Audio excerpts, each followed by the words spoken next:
Super কাপের semifinal match East Bengal জয় করার পর ফাইনাল ম্যাচে ইস্টবেঙ্গলের ডাগআউটে থাকছে না ইস্টবেঙ্গলের কোচ অস্কার বুনোচ। এই বিষয়ে বিস্তারিতভাবে আপডেট দেব আজকের এই ভিডিওতে। থাকছে ইস্টবেঙ্গল দল এবার সফর করছে নেপাল, তারও আপডেট দেব বিস্তারিতভাবে আজকের এই ভিডিওতে। থাকছে বাংলার নারী ফুটবল দল, তারা ফাইনাল ম্যাচ খেলতে নামছে, তারও আপডেট দেব। আর দেব একজন আফ্রিকান ফুটবলারকে সাইন করানো হলো, তারও আপডেট দেব। সমস্ত খবর এক এক করে বলবো। তার আগে প্রতিদিনের মতো বলবো, খেলার আপডেট খবর পাওয়ার জন্য আমাদের চ্যানেলটিকে সাবস্ক্রাইব করতে একদম ভুলো না। তো চলো শুরু করা যাক আজকের প্রথম খবর। আজকের প্রথম খবরটি শুরু করছি নারী ফুটবলের আপডেট নিয়ে, যেখানে আজকে এআইএফএফ জুনিয়র ন্যাশনাল ফুটবল চ্যাম্পিয়নশিপের সেমিফাইনাল ম্যাচ হয়ে গেছে। যেই সেমিফাইনাল ম্যাচে মুখোমুখি হয়েছিল বাংলার নারী ফুটবল দল আর দিল্লির নারী ফুটবল দল। আর এই ম্যাচ নির্ধারিত সময় আর অতিরিক্ত সময় 0-0 থাকায় আলটিমেট টাই ব্রেকারে ম্যাচ গড়ায়। আর টাই ব্রেকারে বাংলার নারী ফুটবল দল 4-2 গোলে হারিয়ে দেয় দিল্লিকে। আলটিমেট আমরা ফাইনালে উঠেছি। আর আগামী শনিবার দিনকে বাংলার নারী ফুটবল দল তারা মুখোমুখি হতে চলেছে মণিপুরের সঙ্গে।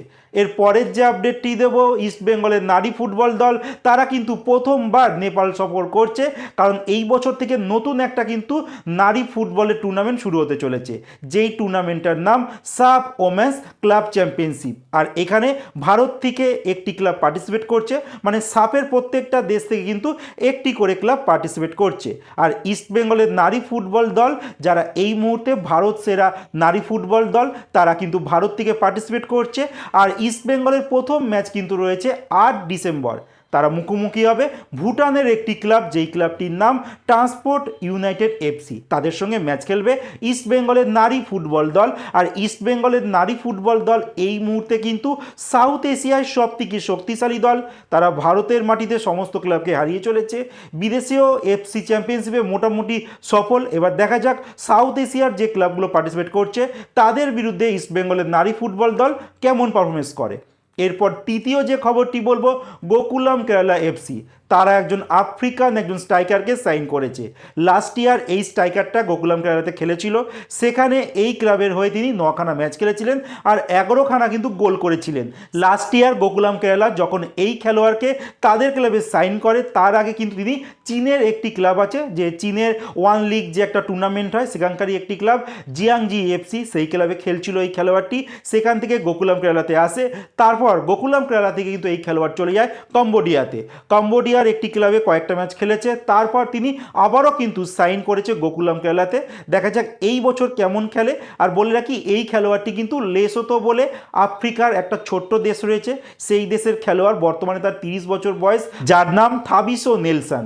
একজন আফ্রিকার লেসোতো বলে ছোট্ট দেশের খেলোয়াড়। বাট ছোট্ট দেশ হলে কি হবে, এই খেলোয়াড়টি ভারতের মাটিতে কিন্তু যথেষ্ট সফল গোকুলাম কেরালা এফসির হয়ে। বাট তিনি প্রথম খেলোয়াড় লেসোতোর যিনি ভারতের মাটিতে কোনো ক্লাবে খেলছেন।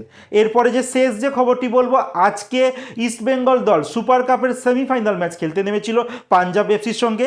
আর এই ম্যাচে ইস্টবেঙ্গল দল কিন্তু এক পেসে ম্যাচে 3-1 গোলে হারিয়ে দিয়েছে পাঞ্জাব এফসিকে।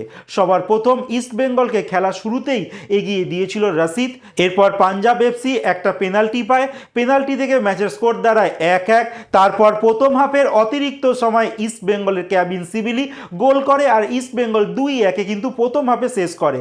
এরপরেই দেখা যায় ইস্টবেঙ্গলের কোচ অস্কার বুনোচ এই গোলটি করার পর অতি উৎসাহিত করে সেলিব্রেশন করতে শুরু করে, যেখানে তিনি রেফারির দিকে অঙ্গিভঙ্গি করে সেলিব্রেশন করে, যার ফলস্বরূপ প্রথম হাফের একদম বিরতিতেই রেফারি যখন ড্রেসিং রুমের দিকে যাচ্ছিল তখনই রেড কার্ড দেখিয়ে দেয় East Bengal coach Oscar বুনোচকে।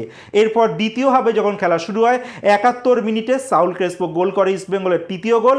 Ultimate East Bengal 3-1 গোলে হারিয়ে দিয়েছে পাঞ্জাবকে, আর তারা কিন্তু ফাইনালে চলে গেল। ফাইনাল ম্যাচটা হবে 7ই ডিসেম্বর। আর আরেকটি সেমিফাইনাল ম্যাচ রয়েছে, যেখানে এফসি গোয়া মুখোমুখি হবে মুম্বাই সিটি এফসির সঙ্গে। এই দুটি দলের মধ্যে যে দল চ্যাম্পিয়ন হবে তারা 7 তারিখ মানে 7ই ডিসেম্বর ইস্টবেঙ্গলের সঙ্গে সুপার কাপের ফাইনাল ম্যাচ খেলবে। কিন্তু এই ফাইনাল ম্যাচে ইস্টবেঙ্গলের কোচ অস্কার বুনোচ থাকছে না, কারণ ইস্টবেঙ্গল কোচকে কিন্তু আজকেই বলে দিলাম রেড কার্ড দেখিয়েছে রেফারি। জানি না ইস্টবেঙ্গলের সঙ্গে রেফারির কী যে শত্রুতা রয়েছে, এইসব রেফারির এমন পারফরমেন্স দেখে একটা জিনিস কিন্তু পরিষ্কার হয়ে যায়, এই সমস্ত রেফারি ভারতবর্ষে কিছু ক্লাবের উংলিতে চলছে, যার জন্য ভারতীয় ফুটবলটাকে সর্বনাশের কিনারায় নিয়ে চলেছে রেফারি, কিছু ক্লাব আর এই সমস্ত কল্যাণচবের মতো ম্যানেজমেন্ট। এই নিয়ে তোমাদের কি মতামত তোমরা কমেন্টে জানাতে একদম ভুলো।